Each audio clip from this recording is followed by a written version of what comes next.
అహంకారానికి pant shirt వేస్తే అచ్చు జగన్మోహన్ రెడ్డి గారి లాగా ఉంటుంది. జగన్మోహన్ రెడ్డి గారు బాగా ఫ్రస్ట్రేషన్లో ఉన్నారని నాకు అర్థమైంది. అధికారంలో ఉన్నప్పుడు దౌర్జన్యాలు, ఇంకో పక్కన అవినీతి అడ్డగోలుగా వ్యవహరించారు. ప్రతిపక్షానికి వచ్చిన తర్వాత ఈరోజు నీతులు విలువల గురించి మాట్లాడుతూ నిజంగానే చాలా చాలా ఆశ్చర్యం ఉంది. జగన్మోహన్ రెడ్డి గారిలో మేమందరం కోరుకునేది ఏంటంటే ఒక ముఖ్యమంత్రిగా పనిచేసిన వ్యక్తి ఉందాతనంగా మాట్లాడతారు, వాస్తవాల దగ్గరగా మాట్లాడతారు, ఒక వ్యక్తిని కించపరుచుకునే విధంగా మాట్లాడతారని అనుకున్నాం. కానీ ఇదంతా చూసిన తర్వాత ఇందులో ఆయనకి ఏమీ లేవు, ఏది రాదని నాకు అర్థమైంది.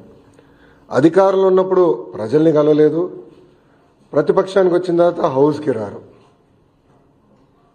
అంటే ఎప్పుడు దూరంగా బతకాలని కోరుకునే వ్యక్తి జగన్మోహన్ రెడ్డి గారు.